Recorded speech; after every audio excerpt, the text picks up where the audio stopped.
તું ગામડે રહેવા જાય તે આનંદની વાત છે, પણ ત્યાં રહીશ કેવી રીતે? તને આંખે દેખાતું નથી તો મા બાપને ખેતીમાં મદદ કેવી રીતે કરીશ? તને કેમનું કાવશે? Ladies and gentlemen, please welcome me Ashutosh Sachdev, એક એવી વ્યક્તિ જેમણે ગુજરાતી સાહિત્યમાં વાર્તાઓનું એક અનોખું વિશ્વ ઊભું કરેલું છે.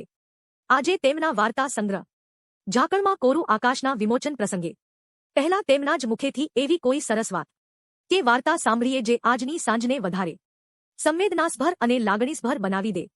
અમદાવાદના પંડિત દીનદયાળ ઉપાધ્યાય હોલના સ્ટેજ ઉપર ચાલી રહેલા કાર્યક્રમની એન્કરે મધુર અવાજમાં કહ્યું. એન્કરની રજૂઆત સાથે જ ખચોખચ ભરેલો હોલ તાળીઓના ગડગડાટથી ગાજવા લાગ્યો.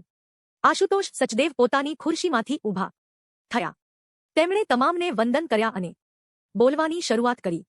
મિત્રો, હું અંગત રીતે એવું માનું છું કે આપણી આસપાસ બનતી ઘટનાઓ અને જીવાતી જીંગણીને જો અલગ દ્રષ્ટિકોણથી જોવાની આદત પાડીએ તો આપણને ઘરમાંથી અને પાડોશમાંથી પણ વાર્તા મળી જતી હોય છે. મારે આજે તમને એવી જ એક જીવતી વાર્તાની વાત કરવી છે. દોસ્તો, આ વાર્તાને મેં જીવાતી જોઈ છે તથા હું આ વાર્તાનું એક પાત્ર પણ છું. મારા જીવનની શ્રેષ્ઠ વાર્તાઓમાં હું તેને ટોચનો ક્રમ આપું છું. આશુતોષ સચદેવે આટલું કહીને એક પોઝ લીધો. આ વાત છે લગભગ 45 વર્ષ પહેલાની. મારી અત્યારની ઉંમર જોઈને તમને ખ્યાલ આવશે કે હું તે સમયે યંગ અને એનર્જેટિક હોઈશ. એ વખતે હું પાલનપુરની કોલેજમાં ગુજરાતીના પ્રોફેસર તરીકે જોડાયો હતો. તે વખતે અમારા સ્ટાફમાં એક છોકરો હતો. એનું નામ હિતી. આખું નામ હિતેશ, પણ કોલેજ આખી હિતીઓ કહીને બોલાવે કારણ કે તે કરતો હતો પ્યુન તરીકે કામ. હું અને હિતીઓ રહેતા પણ પડોશમાં જ હતા. હિતીઓ પાલનપુરમાં રહેતો પણ તેનાથી થોડે દૂર તેનું ગામ હતું. ગામમાં જમીન વધારે અને કમાણી પણ સારી. છોકરીઓ ગામડે જવા તૈયાર નહોતી એટલે હિતીઓ અહીંયા કોલેજમાં પટાવાળાની નોકરી કરે. પાલનપુર જેવું નાનકડું સિટી અને ગામડાથી દૂર એટલે લગ્નમાં વાંધો ન આવે એવો તેનો અને પરિવારનો વિચાર હતો. પાલનપુર બસ સ્ટેશનથી થોડે દૂર એક નવી સોસાયટી બનેલી જેમાં 5 નંબરના મકાનમાં હિતીઓ રહેતો અને 7 નંબરના મકાનમાં હું અને મારી પત્ની હંસા રહેતા.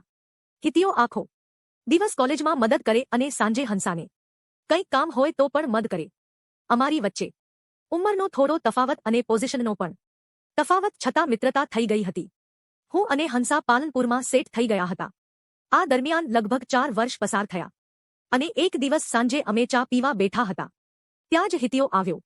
તેણે ઘરમાં આવતાની સાથે એના લગ્નની કંકોત્રી હંસાના હાથમાં પકડાવી દીધી. હિતિયાની જેમ હંસા પણ ખૂબ જ ખુશ થઈ ગઈ હતી.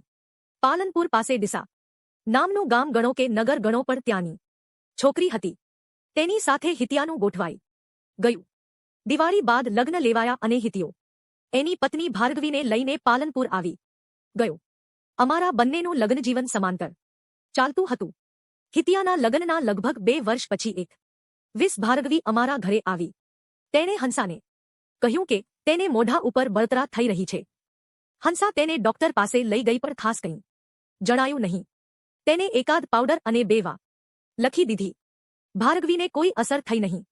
હંસાએ મને વાત કરી તો મેં બંનેને અમદાવાદ એક મિત્રના પરિચિત ડોક્ટર પાસે મોકલ્યા. અમદાવાદથી બંને પાછા આવ્યા ત્યારે ભાર્ગવીએ કહ્યું કે તેને કોઈ સ્કિન ડિસીઝ થયો છે. જો દવાઓથી 6 મહિનામાં સારું થઈ જશે તો વાંધો નહીં આવે, નહીંતર ભારે ટ્રીટમેન્ટ કરવી પડશે. દિવસો પસાર થતા જતા હતા અને ભાર્ગવીને કોઈ ફરક જણાતો નહોતો. આ અંગે મેં અને હંસાએ ડોક્ટરની સાથે વાત પણ કરી હતી.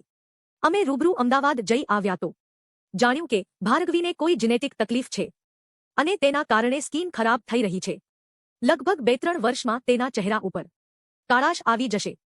મને અને હંસાને તથા ભાર્ગવીને ચિંતા પેઠી આવી. સરસ દેખાવડી છોકરી ભર યુવાનીમાં ચામડીના રોગથી પીડાય તે કેમ સહન થાય? કોઈની પાસે કશો જ ઉકેલ કે ઉપાય નહોતો. ભાર્ગવીને હતું કે જો તેની ચામડી કાળી પડી જશે તો હિતિયો નવી પત્ની લઈ આવશે. તેને પ્રેમ કરશે જ નહીં. ભાર્ગવી વારંવાર આ મુદ્દે હંસા પાસે વાતો કરતી અને ચિંતા રજૂ કરતી. આ ચિંતા વચ્ચે એક દિવસ હિતિયો પારિવારિક કામથી સુરત ગયો હતો. પરત આવતા તેની બસને અકસ્માત નડ્યો. હિતિયો બચી તો ગયો પણ આ અકસ્માતમાં તેણે આંખો ગુમાવી દીધી હતી. હિતિયાનું દુઃખ હવે તેની પત્ની કરતાં અનેક ગણું વધી ગયું હતું. તેમ છતાં હિતિયો તેની પત્નીને કહેતો કે ભાર્ગવી, તારી સુંદરતા મને યાદ છે અને તેના આધારે તો મારી આખી જિંદગી પસાર થઈ જશે. તું હજી પણ કેવી સુંદર દેખાય છે. હિતિયાને કોલેજ તરફથી મદદ કરવામાં આવી અને તેને માત્ર કોલેજમાં આવીને બેસવાની અને થાય એ કામ કરવાની છૂટ આપવામાં આવી. હિતિયો જિંદગીને નવા પાટે ચડાવી રહ્યો હતો. હિતિયો અને ભાર્ગવી હવે થોડા શાંત થયા હતા. તેમના દુઃખ નાના નહોતા છતાં હવે તેમનામાં સહન કરવાની શક્તિ આવી ગઈ હતી. લગભગ આ રીતે બીજા 3 વર્ષ પસાર થયા. હિતિયાએ અને ભાર્ગવીએ બાળક નહીં રાખવાનું નક્કી કર્યું હતું. આવી સ્થિતિમાં આવનાર બાળકને કેવું જીવન આપી શકાય એવું વિચારીને તેઓ બાળક નહીં રાખવા મક્કમ હતા. મને યાદ છે કે મારે પાલનપુરથી હવે ટ્રાન્સફર લઈને વડોદરા શિફ્ટ થવાનું ફાઇનલ થઈ ગયું હતું. તે સમયે એક મોટી દુર્ઘટના બની. દિવાળી પૂરી થયા બાદ લગભગ દેવદિવાળી પછી એક ટ્વિસ્ટ સાંજે ભાર્ગવી ઘરના માળીએ ચડી હતી. બધું પાછું ગોઠવવા દરમિયાન તેનો પગ લપસ્યો અને તે માળિયામાંથી સીધી નીચે પટકાઈ. તેને તાત્કાલિક હોસ્પિટલમાં લઈ જવામાં આવી. ડોક્ટરે કહ્યું બ્રેઇન હેમરેજ થયું છે, બચવાની શક્યતા ઓછી છે. ડોક્ટરની વાત સાચી પડી. તેને અમદાવાદ ખસેડવાની વ્યવસ્થા થાય તે પહેલા જ તેણે દેહ છોડી દીધો.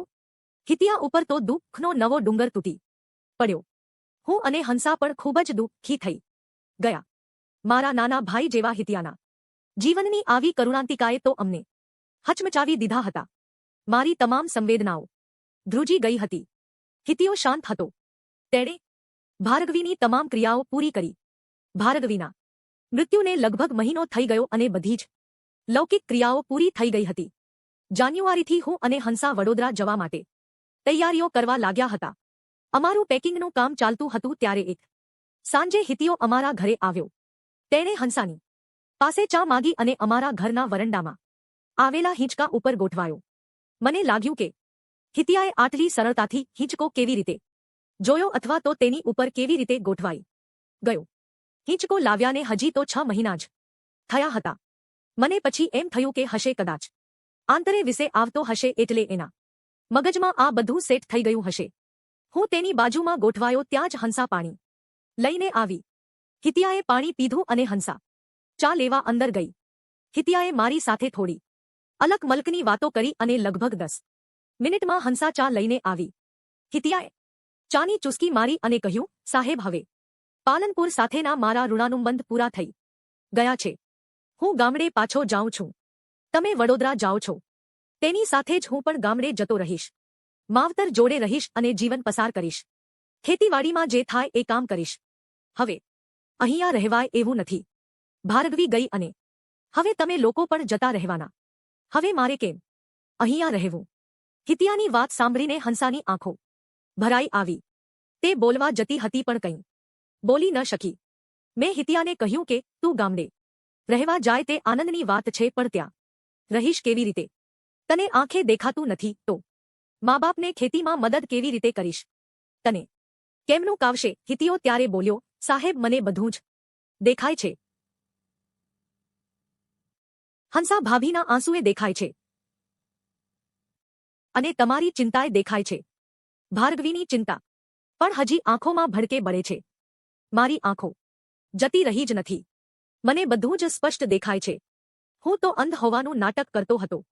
તમે ત્રણેય જ્યારે અમદાવાદથી પરત આવ્યા ત્યારે ભાર્ગવી બિચારી મારી આગળ નિર્દોષ રીતે બધું જ બોલી ગઈ અને મને સમજાઈ ગયું કે એનો ચહેરો સમયાંતરે કાળો પડી જવાનો છે. તેને ચિંતા છે કે આ કાળો ચહેરો હું કેવી રીતે ગમાડીશ. હું તેને છોડી દઈશ. મેં ત્યારે જ નક્કી કર્યું કે મારે કંઈક કરવું પડશે અને મને ઈશ્વરે તક આપી. હું અંધ બનીને તેની સાથે રહેતો હતો એટલે અમારું દાંપત્ય જીવન ખુશાલ હતું. જો હું જોતો હોય તો કદાચ ભાર્ગવી એ પીડાથી વધારે આઘાત અનુભવતી હોત. મારે તેને રોગની સાથે સાથે ચિંતાની પીડા આપવી નહોતી. મેં આંખો ગુમાવવાનું નાટક કરીને માત્ર મારી દ્રષ્ટિ બદલી નાખી અને જીવન સુંદર બનાવી દીધું. બસ આ છે મારા જીવનની સૌથી ઉત્તમ વાર્તા. મારી સાથે જીવાયેલી અને મેં જોયેલી સૌથી ઉત્તમ જીવતી વાર્તા. આશુતોષ સચદેવે આટલું બોલીને માઇક બંધ કર્યું અને સમગ્ર હોલમાં ક્યાંય સુધી તાળીઓનો ગડગડાટ ચાલતો રહ્યો.